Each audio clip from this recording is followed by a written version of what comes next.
Assalamualaikum warahmatullahi wabarakatuh, Sobat Petani Cabai dimanapun Anda berada.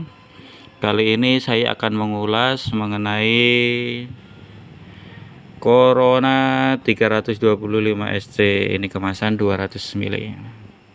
Corona memiliki dua bahan aktif ya, yaitu azoxystrobin, termasuk golongan metoksiakrilat yang bekerja menghambat pertumbuhan jamur. Untuk difenokonazol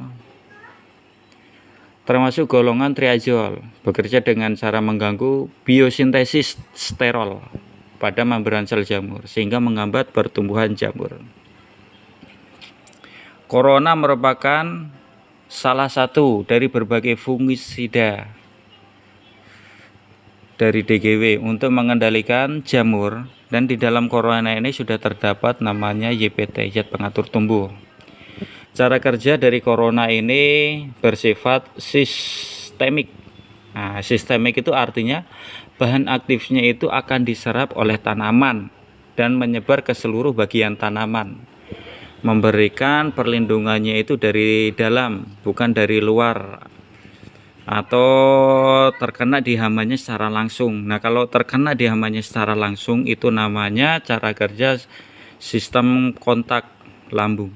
Nah, langsung di hambanya, di fungisidanya. Kalau ini sistemik berarti diserap oleh tanamannya. Nah, selanjutnya untuk campuran JPT-nya itu sudah ada dalam corona, berfungsi membantu tanaman untuk tumbuh lebih baik dan meningkatkan hasil panen yang melimpah. Keunggulan dari corona ini, yang pertama bersifatnya sistemik, melindunginya dari dalam sehingga bisa tahan lama.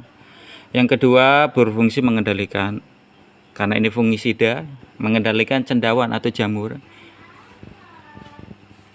yang biasa tumbuh di daun, akar, batang maupun bulir atau buah. Nah, karena corona ini untuk mengatasi patek atau mengatasi antraknosa, disebut dengan busuk buah. Nah, antraknosa itu luas pengertiannya, busuk buah, busuk batang, busuk itu. Yang ketiga, tidak menimbulkan fitotoksitas pada tanaman selama digunakan sesuai dengan dosis dan konsentrasi yang dianjurkan. Maksudnya di sini, jika dicampur dia tidak menimbulkan keracunan. Jika dengan dosis tinggi dia akan menyebabkan atau tidak akan menyebabkan tanaman cabai tersebut layu. Nah, jika penggunaannya sesuai dengan dosis yang dianjurkan, karena namanya pestisida itu panas teman-teman. Kalau penggunaan secara berlebihan dengan dosis yang berlebih atau dengan dosis yang dicampur itu bisa mengakibatkan keracunan. Itu yang dimaksud fitotoksisitas. Yang keempat yaitu spektrum pengendaliannya ini sangat luas sehingga dapat digunakan untuk mengendalikan berbagai penyakit. Dosisnya rendah sehingga tetap ekonomi dan dapat menghemat biaya aplikasi. Meresap ke dalam jaringan sehingga tidak tercuci oleh air. Jadi gini, disemprot, nah dia akan diserap oleh tanaman tersebut melalui batang, daun, dan lain sebagainya. Dia akan diserap ke dalam. Jadi saat turun hujan, misalkan disemprotnya pagi hari, turun hujan sore hari, itu sudah diserap.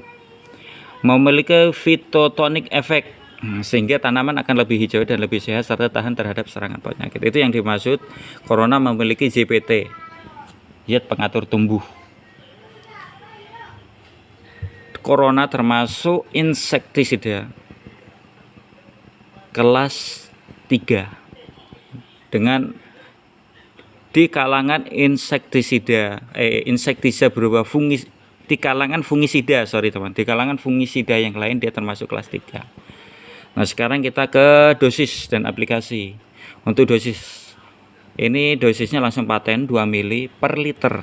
Jadi kita pakai tangki 16 liter berarti dapat 32 ml per tangki 16 liter. Nah, untuk penggunaannya dikocok dulu ya teman-teman, karena dia berbahan aktif SC itu zat putih berbulir, dia harus dikocok dulu. Nah, ini untuk menangani antraknosa pada cabai. Nah, penggunaannya 2 mili, dia paten 2 mili. Nah, untuk pengaplikasian di lapangan itu sekitar seminggu 2 kali atau seminggu sekali, tergantung hama itu menyerang, tergantung dengan kondisi cabai yang sobat petani tanaman yang terkena cacar itu parah atau tidak, tergantung itu teman-teman. Semoga di sini jelas, bermanfaat. Dari saya ulasannya seperti itu. Sekian dan terima kasih. Wassalamualaikum warahmatullahi wabarakatuh.